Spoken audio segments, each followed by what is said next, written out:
Hello everybody, this is Maurice Ross, and this is my legal rant of the day.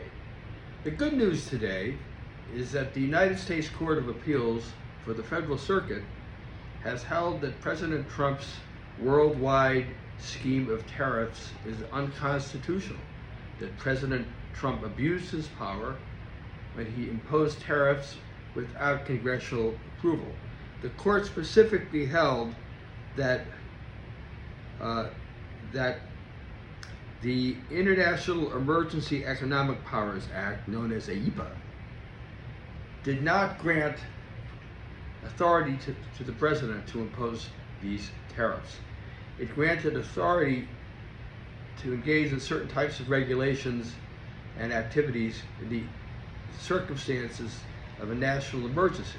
The problem here is there is no national emergency that would justify these types of tariffs. There's no war, there's no declared war, there's no real invasion, and yet President Trump has seized upon this statute to take over the world's impositions of tariffs, and in so doing has clearly abused his power and interfered with the powers that the Constitution specifically delegates to Congress. The Constitution of the United States specifically gave the power to impose excise taxes and tariffs to Congress and not the president.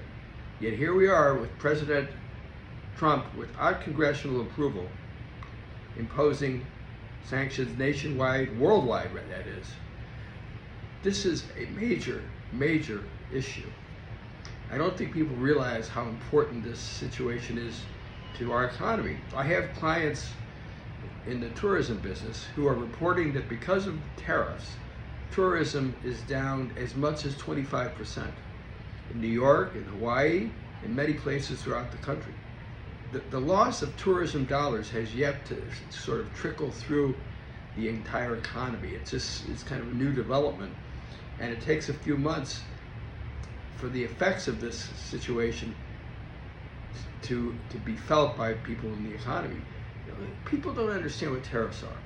The president thinks that it's just money that foreign governments are paying into the coffers of the United States, which will reduce the deficit. That's just not true. Tariffs are a tax, and they are a tax that will be paid for by consumers in the United States. We have to be realistic about the global economy. We no longer live in an economy where we can be self-sustaining. We depend on other countries such as China for rare minerals and many other components that are used in products that consumers use in the United States. The cost of labor in the United States exceeds that in many countries, and because of that, we rely on goods produced in other nations of the world, in India, or in China, Vietnam, Cambodia, and many other places where the cost of labor is less. American consumers are going to be in for sticker shock. The good news is that the Federal Circuit today, in a well thought out, well written opinion, joined by 7 of the 11 judges, held that Trump's actions are unconstitutional. But here's the bad news. The Federal Circuit, while striking down Trump's tariffs in accordance with the law, nonetheless has stayed, that means delayed, the imposition of its decision until October 14th in order to give the Trump administration the opportunity to appeal to the Supreme Court. Look, there's just no excuse for this delay. And a delay of another 6 weeks is just incomprehensible. Trump is imposing tariffs that are harming the economy every day.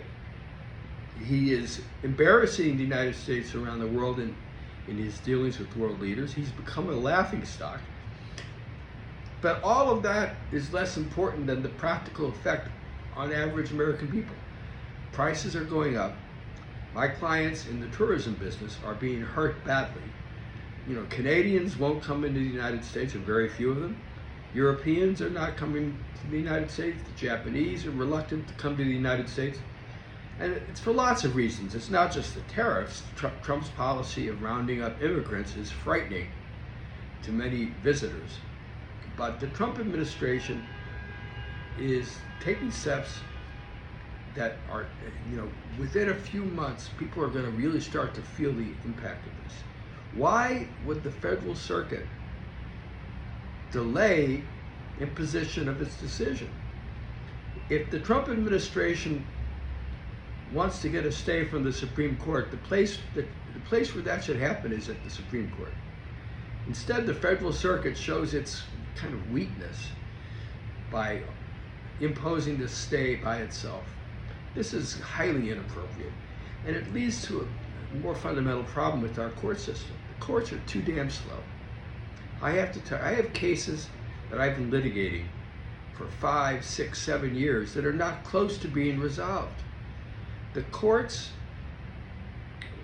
how can I put this charitably? The courts don't seem to think that most cases involving average businesses or average people are that important. They prioritize high-profile criminal cases and high-profile cases involving big companies. But even for cases as important as this tariff situation, we're going to wait 6 weeks to find out if there will be an appeal to the Supreme Court. And meanwhile, Trump is left alone to do anything he wants to with regard to tariffs. There's nothing to stop him for the next 6 weeks from continuing his worldwide rampage to harm the U.S. economy by these irrational tariffs. The court system is too damn slow, and it should be a very top priority for Congress to think about how we can make the court system more efficient. I have cases, as I said, that have been pending for 5, 6, 7 years and that we're not close to resolution. This is just simply unacceptable. The court system is not doing its job when it can't efficiently and expeditiously resolve major business disputes. The tariff situation is a major business dispute. It may be the most important business dispute that the courts have faced in decades.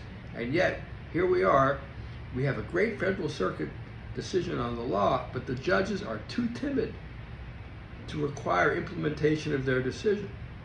This is not fair to businesses. It's not good for the American people. And it represents a unfortunate reluctance of courts and judges to do their jobs.